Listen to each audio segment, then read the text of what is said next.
Hey everybody, welcome back. I'm continuing my quest to string 300 rackets at home in 2025 with racket number 138, a Dunlop SX 300. This is a new client that found me just kind of via Google search. They play at our local country club and have been getting it strung there in the past, but haven't gone in a while for any lessons or anything. High school season's starting up and she needed her racket restrung because it finally broke. I'll be stringing it with Diadem Flash at 48 and in the mains, and a Dunlop pink synthetic gut in the crosses. This is for a 8th grade girl whose color preferences were white, pink, and black in that order. I'll be stringing it at 48 pounds. Unfortunately, they don't know what it was strung at last time, and it doesn't have a sticker on it, so there's no real reference point. I chose Diadem Flash as my main for this because she's coming out of a polyester multi prior to this. I chose Diadem Flash because, well, one, it's white, and two, of the small amount of white polyesters I have, this is the softest one, in my opinion.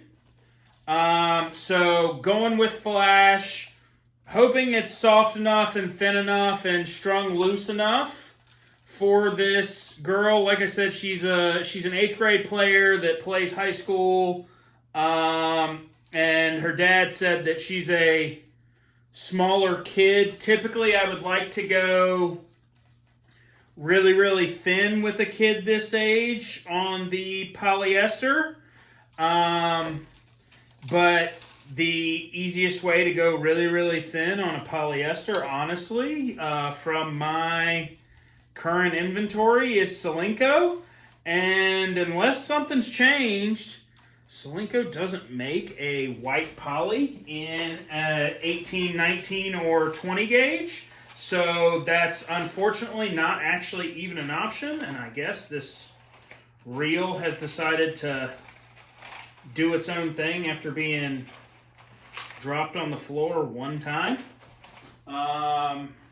So going with the Diadem Flash because I think it plays well, I think it's nice and soft, and it fits the color profile that she wants, and sometimes that's just as important as any of the other playability characteristics that a string may have, especially with junior players, is do they like the color of it?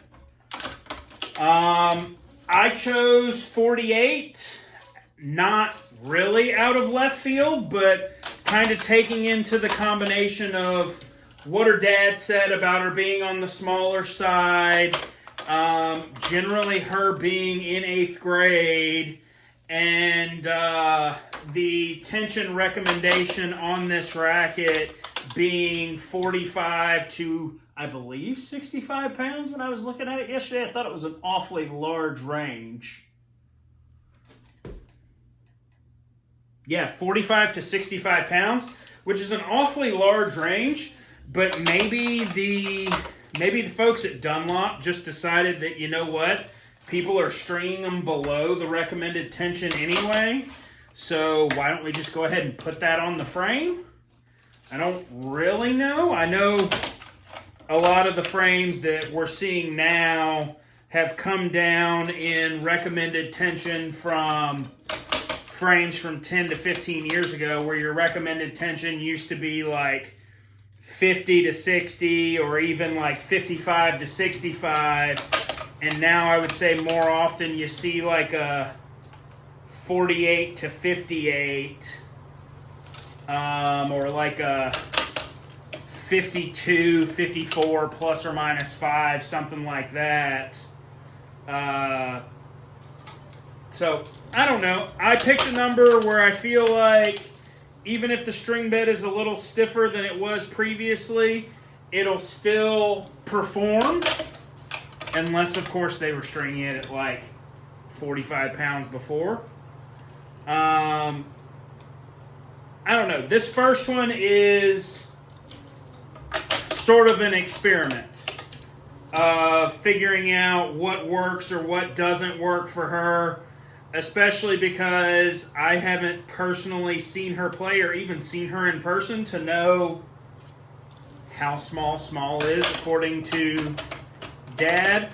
I'm just basing it on my typical experience with younger female junior players, particularly ones around the same age. I had one a couple years ago that I was doing a lot of rackets for, trying to find the combination that would keep her healthy and give her good playability and make the ball move the way that they needed it to move. And she was probably doing one every 6 weeks or so for her.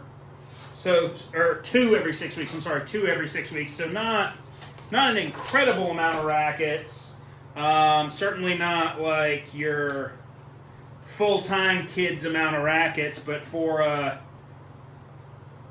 8th grade girl, 9th grade girl that's a small girl and only playing high school tennis and JTT, not really looking to make a college thing out of it, she was kind of shredding strings.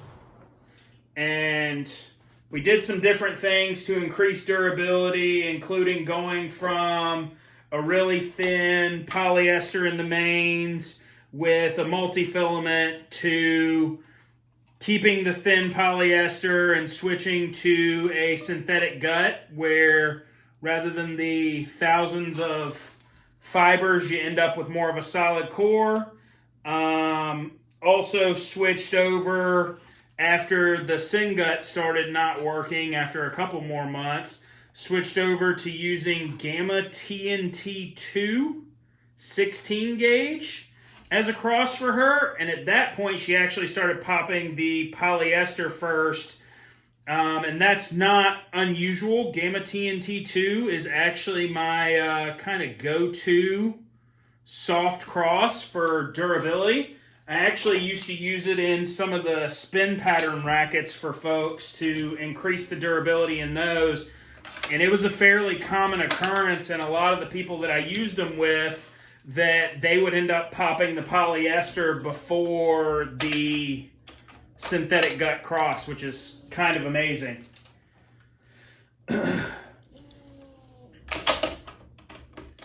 Nice, easy rackets to string, nice open pattern. It's going to look kind of cool when you throw in this combination of yellow and white and pink all together. Not necessarily my preferred color preference, but I'll be pretty honest in saying I am, and this is because I'm a stringer and just generally a gear nerd, I'm holistically concerned in the play of the strings, not the color. I don't really care about the color. There are only a couple strings that I don't really understand the color choice. But 99% of the strings on the market, I don't care if it's neon green like a Hyper G or if it's like traffic cone orange like a Kirschbaum Super Smash, or if it's silver like an Alu, or Yonex makes some nice blues between Polytour Pro, Polytour Spin, Polytour Rev.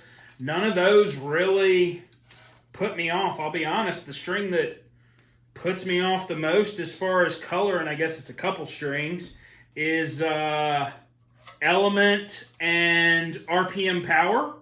For whatever reason, I don't much like that copper brownish color between the two strings.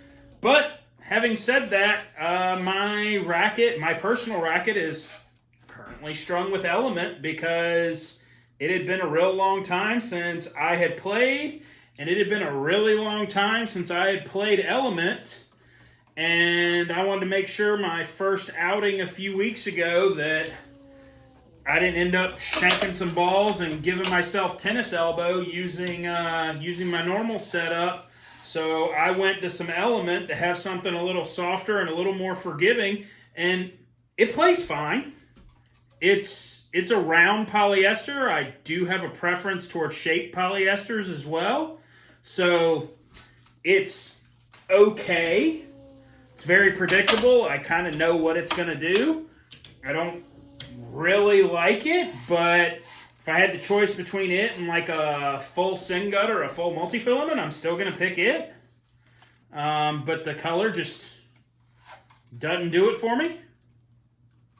But you start constraining me on colors and I can still typically figure something out. And in this case, like I said, if she ends up not liking this setup, that's just fine. I can go thinner. We can change the cross out to something even softer, but the reason that I stock the Dunlop Synthetic Gut instead of any other brand is because supposedly it's the softest. If you use Tennis Warehouse's tools on their website where they kind of evaluate strings and you start comparing strings as far as what your stiffness of the string is going to be, your Dunlop Synthetic Gut has a really, really low stiffness, like somewhere about the same as like most of your top-end multifilaments, like an NXT or a Technofiber NRG2. But because it's a solid core synthetic gut, you tend to get a little more longevity out of it and probably a little more string movement and snapback, because it's not going to fray the same way as your multifilaments. It's just going to kind of file down and snap. So you're going to me, you get a little more playability and a little more durability, but you still won't quite match the overall feel and softness of your premium multifilaments. But in this case, it's partially aesthetics, partially creating some softness. That's really why you hybrid any softer string with a polyester, is to create the softness, because the polys are so inflexible. And I don't personally have anything against a poly Syn Gut hybrid. If I were a regular player and I were to play hybrids, that's probably the one that I would go with, strictly for the combination of durability and playability. But since I string my own rackets and I'm not worried about that, I think I've only played a Syn Gut as a cross a couple times, and that was probably fairly early on when I really didn't know a whole lot about strings, except for it was way cheaper than buying a multifilament, but still softer than the polyesters I was playing. If I play a multifilament, typically my cross is going to be something like a Solinco Vanquish, because I know exactly what it's going to feel like. And Torbite and Vanquish hybrid just fine. I have played Vanquish with Torbite played the Vanquish in a main and Torbite as a cross. Enjoyed that setup, but it doesn't last any time at all, playing 17 gauge Vanquish mains with 17 gauge Torbite crosses. It's actually surprisingly spin friendly and very comfortable, because you get a good displacement out of those mains sliding against the polyester. But because you're getting such good displacement, I could pop a racket at a 3-5 level, so not even hitting the ball super hard or with incredible topspin. I was popping a racket if I was playing singles, I would be lucky if I could make it through the warm-up and through a full set. If I made it through a warm-up and we played like a 6-4, 7-5, 7-6 set, something like that, I was either going to switch rackets for the second set, or I was going to risk popping that one during the second. Typically, if it was that kind of tight, I probably just continued playing the racket for a couple games to kind of figure out how the second set was going to go, and whether I was going to be the person that tanked it or they were, to determine whether I needed to keep one a little more fresh for a potential third set tiebreak. I mean, I really enjoyed the setup with the Vanquish 17 mains and the Tourbite 17 crosses, but even for me, as someone stringing for myself, it gets old to be breaking strings like that. It gets old to be breaking strings at that sort of pace.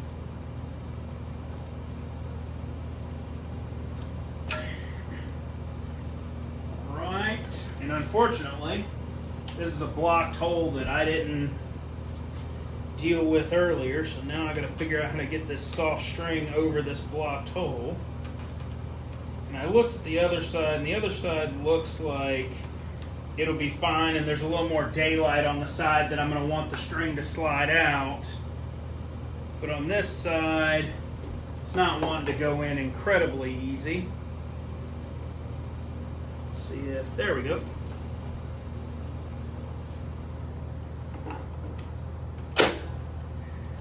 Move the string a little bit with an awl, try to help it out.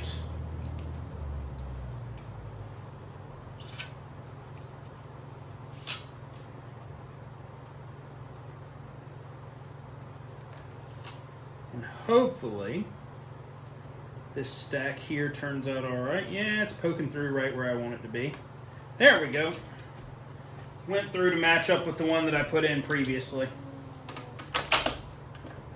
So it'll stack up nicely because I'm going to go up and tie off on the cross so that similar string types and the same string colors are tied off to each other just to make it look a little cleaner. Purely for optics.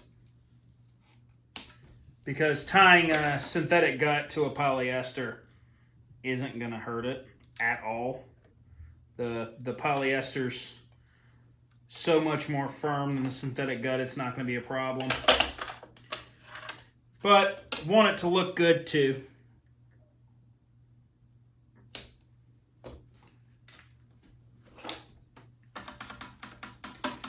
Give it a little straighten. My mains kind of collapse in while I'm weaving, kind of no matter how much I try to put them back out while I'm stringing. It doesn't matter, they end up kind of moving in. That's pretty common. That's kind of one of the things that people miss. They'll look at a racket and they'll be looking at it and they'll go, yeah, it's straight. And really the crosses are reasonably straight. And if they're reasonably straight, they could be straight with one another, but not actually straight, because that's a thing too. Your crosses can look straight because they're all relative to one another and still not actually be straight. I mean, really, you want them to look almost like grid paper. Like you want it to have nice 90-degree corners. They should all look pretty well the same. They should all line up with one another. But you see a lot of people that, like, they'll get, the strings are lined up, but they're lined up wrong. They're lined up bowing down or bowing up or whatever. And it takes a lot. It takes a lot of rackets. It takes a lot of time. It takes a lot of retraining your eye to actually see straight on a tennis racket, because frankly, you're so used to seeing the strings not straight that seeing them straight is unusual and almost looks off because it is unusual.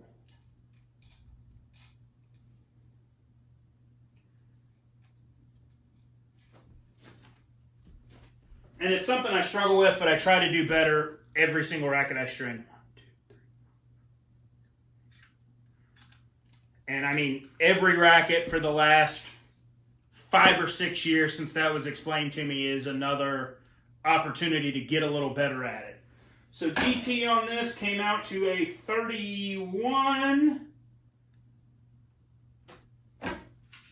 with the hybrid of Diadem Flash 16 light, so it's a 125, and a Dunlop pink synthetic gut that is a 130. I only stock 1 gauge of synthetic gut because I don't think 17 gauge synthetic gut is super necessary. Because at that point, just play a multifilament. Like, if you need it to be thinner for a softness thing, you should probably just play a multifilament anyway.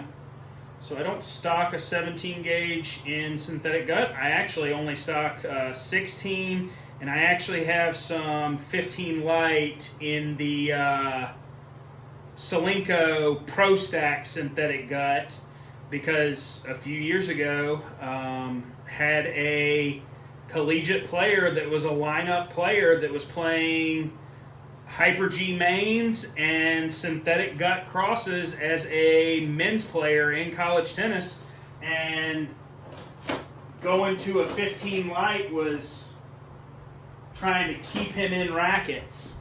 I mean, he came in playing a 17 gauge, moved him to 16 gauge, it worked all right. 15 gauge worked even better to try to keep him in rackets. Racket 130, what did I tell you, 8 on the year complete. If you liked what you saw today, if you liked some of my babbling, please like the video. Leave me a comment down below if you have any questions, concerns, things you want to talk about. And if you'd like to get a racket strung by me, please reach out. My website and Facebook will be linked in the bio. I'd love to string a racket for you, and I'd love to make a video for you. Thanks for watching. See you next time.